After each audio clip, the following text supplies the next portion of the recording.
Hello दोस्तों, YouTube channel मैथमोलॉजी में आपका स्वागत है। आज बताने के लिए जा रहे हैं, बहुत अच्छा क्वेश्चन है, उपनिवेशवाद।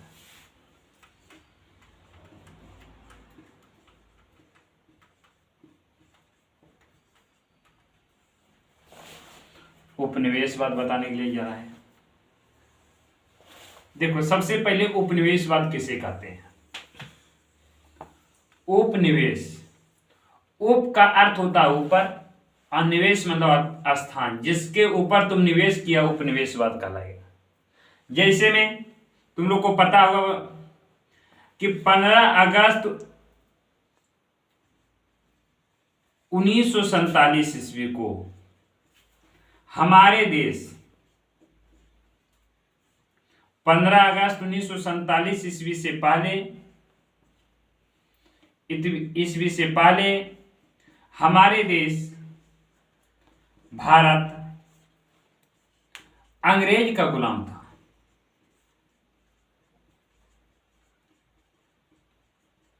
तो समझ लेना है कि अंग्रेज क्या किया था कि भारत पर निवास कर रहा था, तो उपनिवेशवाद कहलाएगा। कि किसके ऊपर? तो भारत के ऊपर। तो उप का अर्थ होता है ऊपर, और निवेश का अर्थ होता है स्थान, जिसके ऊपर निवास किया उसे उपनिवेशवाद कहा जाता है। इसको आराम से अगर बोर्ड में चलाएगा तो लिखना है कि उपनिवेशवाद किसे कहते हैं। उपनिवेशवाद किसे कहते हैं? तो किसी शक्तिशाली देश के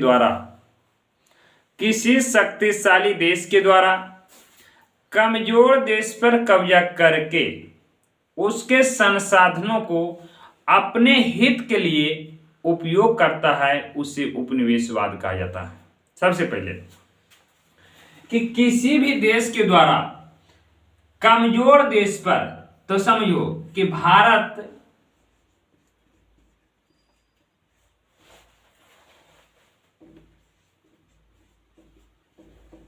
अंग्रेज, भारत है, अंग्रेज है, और संसाधन। देखो, सबसे पहले लिखा हुआ है कि किसी भी देश के द्वारा, तो अंग्रेज देश के द्वारा कमजोर देश पर, तो भारत कमजोर था 1947 ईस्वी से पहले, 15 अगस्त 1947 ईस्वी से पहले, और भारत के जितना भी संसाधन था वो अंग्रेज अपने हित के लिए प्रयोग करता था, उसे उपनिवेशवाद कहा जाता है। इसको परिभाषा में लिखना है कि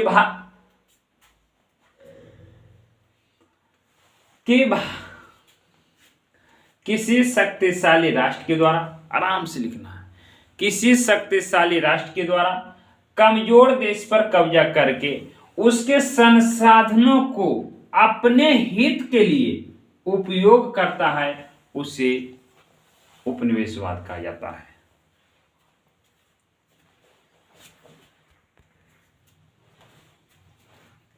इसको लिखना,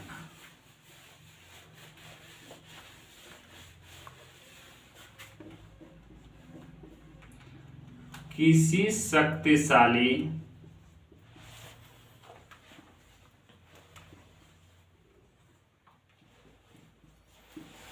राष्ट्र के द्वारा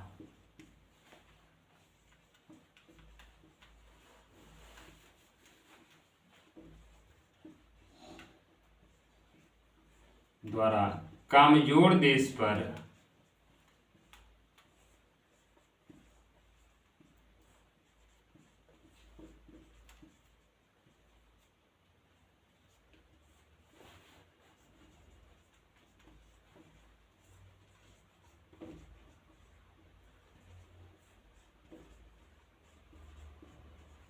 उसके संसाधनों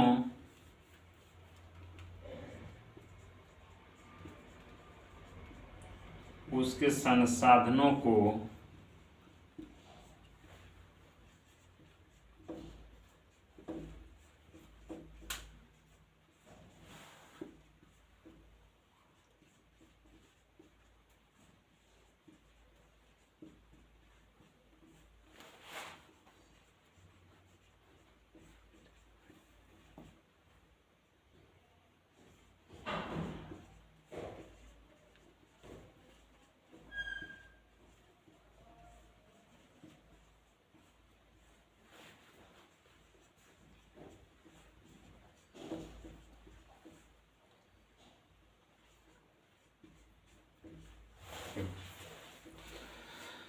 समझ लो कि किसी शक्तिशाली राष्ट्र के द्वारा कमजोर देश पर कब्जा करके उसके संसाधनों को अपने हित के लिए उपयोग करता, उसे उपनिवेशवाद कहा जाता है।